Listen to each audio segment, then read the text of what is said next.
Olá, meu nome é Gabriela Sampaio, eu vou falar um pouco do meu projeto de iniciação científica, os efeitos psicossociais do exercício físico em crianças com transtorno espectro autista, uma revisão sistemática. O Dr. Cláudio José é meu orientador, e eu tive também a participação de outros dois autores. Nessa revisão sistemática foi o Adriano Pires e o Rafael Camargo. Nosso estudo tratou do impacto de exercício físico no transtorno espectro autista, em crianças com transtorno espectro autista. O transtorno espectro autista ele é caracterizado por uma série de alterações neurológicas que vão resultar em sintomas comportamentais, motores e sociais, levando a movimentos de estereotipia e outros distúrbios. Essa área do transtorno espectro autista ainda é muito recente, estudada. Em 1943, ela era associada a um quadro de esquizofrenia. Em 1956, ele passou a ser atrelada à psicose somente em 1976, que o autismo foi referido como um déficit cognitivo diferenciado de demais distúrbios psicológicos, psiquiátricos. E aí, desde então, classificações, questionários e terapias vêm sendo desenvolvidas. Mas a gente ainda observa que há uma grande defasagem nessa área, por ser um assunto cientificamente ainda muito nebuloso, com carência de estudos, né? E para avaliar a terapêutica na melhoria da qualidade de vida desses pacientes, na melhoria desses sintomas psicossociais, nós utilizamos as atividades físicas para avaliar, né, se tem algum impacto na melhoria psicossocial e da qualidade de vida desses pacientes. O objetivo desse estudo, então, foi reunir os artigos entre os anos de 2013 e 2021 para analisar essas repercussões psicossociais e da qualidade de vida dos pacientes com autismo expostos a algum tipo de atividade física. E os demais objetivos, eles se referem muito aos objetivos de uma revisão sistemática mesmo, para dar um embasamento para estudos futuros sobre esse tipo de intervenção com esse tipo de população. Esse estudo é um estudo qualitativo, descritivo, em formato de revisão sistemática. Utilizamos 5 bases de dados, PubMed, Cochrane, Lilac, Scopus e Web of Science. Limitamos os artigos aos anos de 2013 a 2021. Utilizamos o acrônimo PICO para desenvolver a pergunta da pesquisa que ia fazer embasamento para a nossa estratégia de busca para a coleta de dados.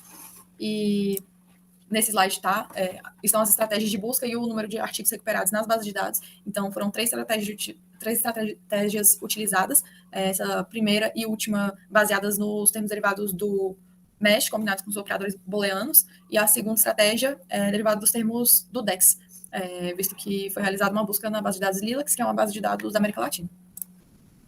Utilizamos alguns critérios de inclusão e de exclusão para análise de elegibilidade desses estudos.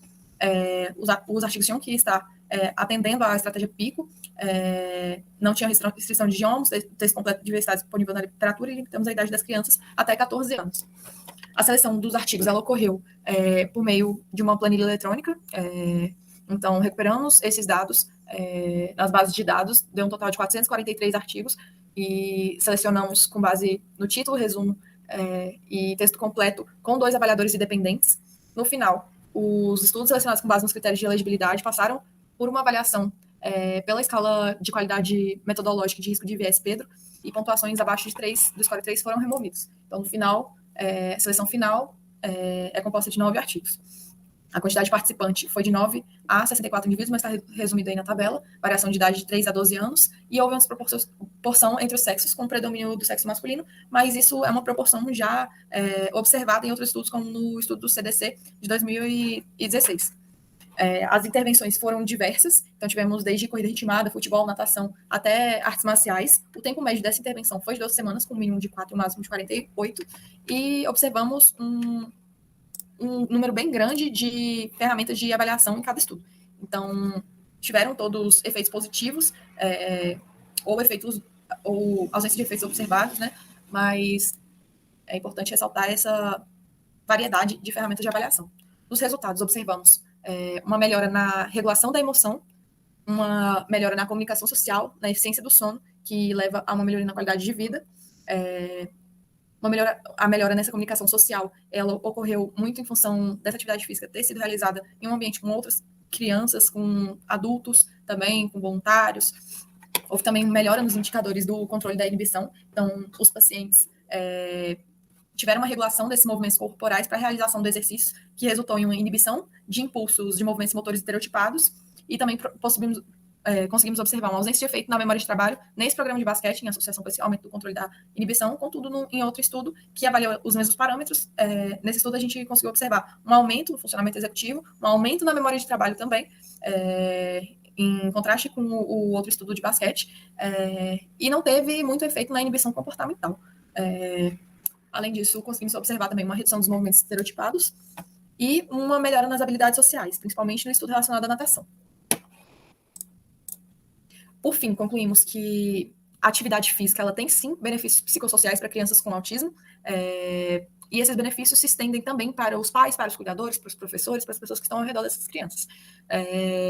Observamos uma variedade muito grande do tempo de intervenção, da variação da idade das crianças, do número de sessões utilizadas, e esse número de sessões, junto com o número de semanas, nós, associado com as atividades diversas, nós conseguimos observar uma diferença em determinados subdomínios em virtude dessas variações.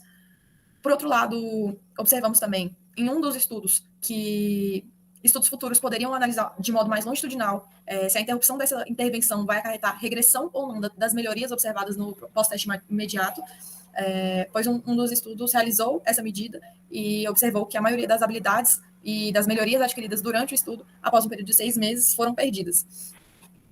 E, por fim, observamos que a variedade de ferramentas possibilita uma análise um pouco mais subjetiva e não conseguimos fazer uma análise mais objetiva desses dados. Nos agradecimentos, gostaria de agradecer aos meus colegas de curso, Adriano Pires e Rafael Camargo, por me ajudarem na conciliação desse trabalho. Um agradecimento ao meu orientador também, aos meus pais, meu namorado, às minhas irmãs e minha sobrinha Alicia, que é luz na minha vida.